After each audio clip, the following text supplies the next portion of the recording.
भुजा म्हणजे बाजू आणि आकृती जास्त बाजू असलेल्या आकृती जास्त म्हणजे 3 पेक्षा जास्त त्यांना आपण काय म्हणणार बहुभुजाकृती पॉलीगॉन।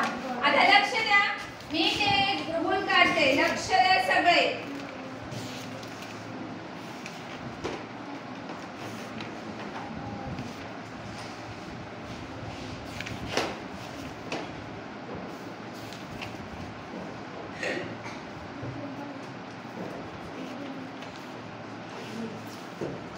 आता पहा याचे जे पाकळ्यांची टोके आहेत पहा यांना मी आता जोडणार आहे। काय करणार आहे जोडणार आहे।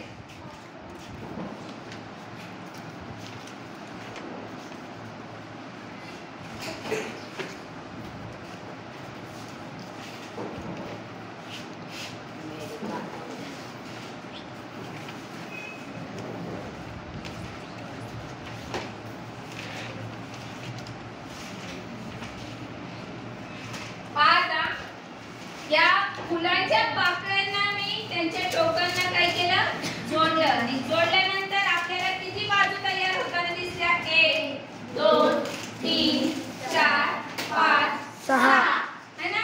आता समजा याला आपण नाव देऊ A B C D E F ठीक आहे। आता जेव्हा ही आकृती म्हणजे याच्यातून आपल्याला 6 बाजूंची जी आकृती असते त्याला काय म्हणतात आपण षटकोन है ना।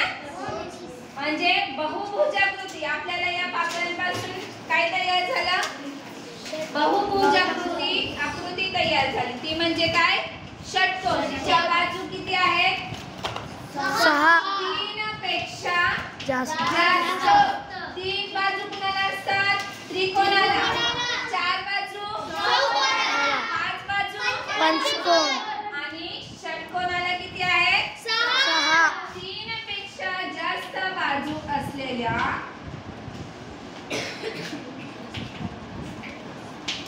किंवा भुजा असलेल्या आकृतीला बहुभुजाकृती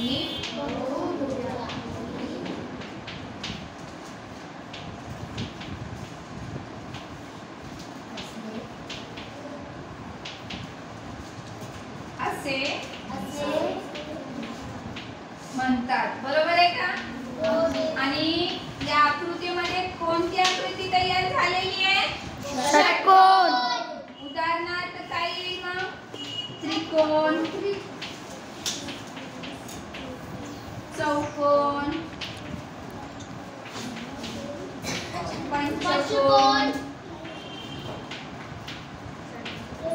षटकोन सप्तकोन है ना अष्टकोन।